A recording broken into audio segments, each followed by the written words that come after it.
दोस्तों, बिहार, उत्तर प्रदेश, तेलंगाना के बाद अब बैरिस्टर असदुद्दीन ओवैसी के नेता के ऊपर मालेगांव में हमला हो चुका है, जहां ताबड़तोड़ अंधाधुंध गोलियां जो हैं ओवैसी के नेता के ऊपर बरसाई गई, जो मालेगांव के पूर्व मेयर भी हैं। जहां अब्दुल मलिक के ऊपर आधी रात को 3 बदमाशों ने ताबड़तोड़ गोलियां बरसाई, जिसमें उनकी हालत जो है वो नाजुक बताई जा रही है और उन्हें इलाज के लिए अस्पताल में भर्ती कराया गया है। आप तमाम लोगों से भी दुआओं की गुजारिश है कि अब्दुल मलिक की जान जो है वो बच जाए, क्योंकि पूरे देश में यही तस्वीर सामने आ रही है कि चुन चुन करके बैरिस्टर असदुद्दीन ओवैसी के नेताओं को निशाना बनाया जा रहा है।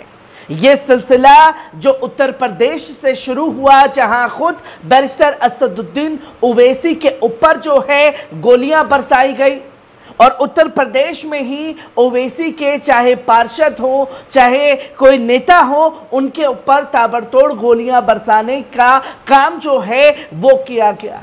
यही सिलसिला बिहार में देखने को मिला, जहां बीते कुछ महीने पहले ही बैरिस्टर असदुद्दीन ओवैसी के नेता की गोपालगंज में हत्या कर दी गई थी। और यही तस्वीर तेलंगाना में भी देखने को मिली, जहां कुछ साल पहले बैरिस्टर असदुद्दीन ओवैसी के नेता के ऊपर ताबड़तोड़ गोलियां बरसाई गई और मौत के घाट उतार दिया गया था। क्योंकि तेलंगाना में तो खुद अकबरुद्दीन ओवैसी के ऊपर भी हमले हुए, जिसमें वो बाल बाल बचे, और ये सिलसिला अब मालेगांव पहुंचा, जहां मालेगांव में बड़ा हमला किया गया है और हमले का वीडियो जो है वो सामने आया है। जैसे ही खबर लोगों को मिली तो मालेगांव के मुसलमान सड़कों पर उतर आए। पहले इस वीडियो पर नजर डालिए।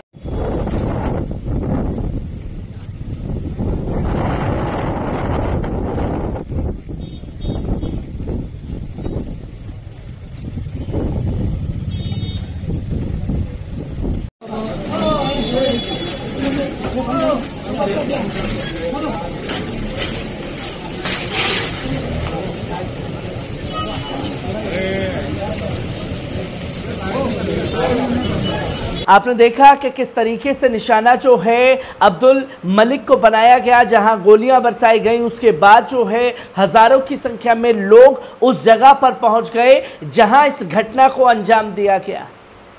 और जैसे ही इस घटना को अंजाम दिया गया तो खुद मालेगांव से बैरिस्टर असदुद्दीन ओवैसी के विधायक वो पहुंचे और उन्होंने तमाम चीज़ों का जायजा लिया और अस्पताल में अब्दुल मलिक से भी मुलाकात की, जिसके बाद बैरिस्टर असदुद्दीन ओवैसी से उन्होंने बात की और बताया कि किस तरीके से हालात जो हैं वो यहाँ बने हुए हैं, जो कि आप साफ तौर पर स्क्रीन पर देख सकते हैं कि बैरिस्टर असदुद्दीन ओवैसी का बयान भी जो है इसे लेकर के सामने आ गया है। जहां AIMIM chief barrister Asaduddin Owaisi ने कहा है कि एआईएमआईएम मालेगांव के अध्यक्ष और पूर्व मेयर अब्दुल मलिक को बीती रात 3 गोलियां मारी गई।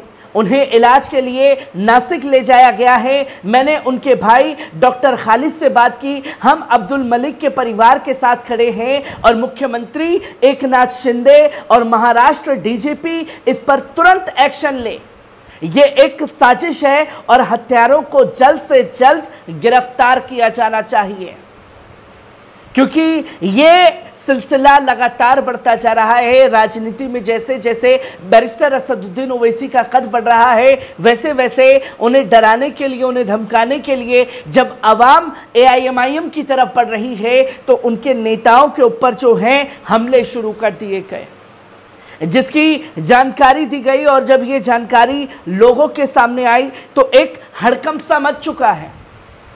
और सवाल यही है कि आखिरकार कब तक ये सिलसिला इसी तरीके से जारी रहेगा, जो उत्तर प्रदेश से लेकर के अब महाराष्ट्र के मालेगांव तक पहुंच चुका है, जिस पर लोग सवाल कर रहे हैं और पूछ रहे हैं कि क्या कानून व्यवस्था इतनी लच्चर हो चुकी है, इतनी खत्म हो चुकी है कि कोई भी हत्यारा आएगा, किसी को भी गोलियां बरसाएगा और मार करके निकल जाएगा। देश में लॉ एंड ऑर्डर रह गया है या नहीं रह गया है, कानून व्यवस्था रही है या नहीं रही है। संविधान का भी डर जो है वो इन लोगों में नहीं है, कानून का डर नहीं है।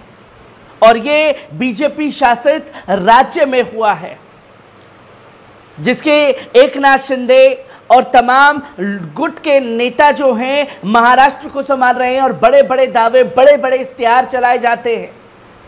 क्योंकि मैं भी जब महाराष्ट्र में मौजूद था तो बड़े बड़े ऐड बसेस के ऊपर चल रहे थे, और जहां ऐड को लेकर के अपना सारा खर्चा किया जाता है, तो ये महाराष्ट्र की सरकार कानून व्यवस्था को बेहतर बनाने के लिए कदम क्यों नहीं उठा पाती, ये सबसे बड़ा सवाल खड़ा हो गया है। जहां मालेगांव में एआईएमआईएम नेता अब्दुल मलिक को गोलियों से भुनने के बाद जो है बवाल मच गया है। 2 अज्ञात व्यक्तियों ने 3 राउंड उनके ऊपर गोलियां चलाई, जिसकी जानकारी जो है वो लोगों के सामने आई।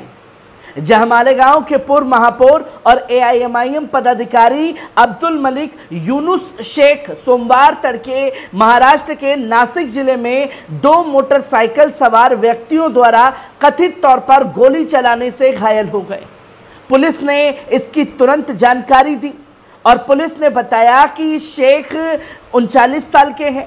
नासिक के एक निजी अस्पताल में उन्हें फौरन भर्ती कराया गया है, जहां उनकी हालत स्थिर बताई जा रही है। उन्होंने बताया कि हमले के पीछे का सटीक कारण अभी तक पता नहीं चल पाया है।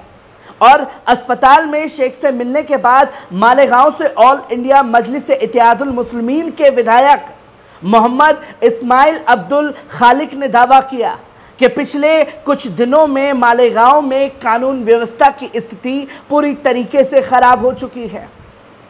और अब्दुल खालिक जो खुद भाई भी हैं, और उन्होंने इसके बारे में जानकारी दी और बताया कि कैसे इस हमले को अंजाम दिया गया।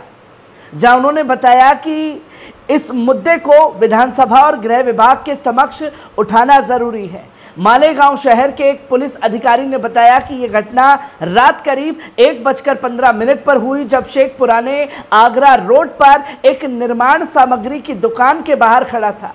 2 अज्ञात व्यक्ति मोटरसाइकिल पर वहां पहुंचे और कथित तौर पर उन पर 3 राउंड गोलियां चलाई। उन्होंने शेख के सीने, पैर पर गोलियां मारी, जिसकी वजह से अब्दुल मलिक तुरंत ही घायल हुए और घायल अवस्था में उन्हें अस्पताल में भर्ती कराया गया है।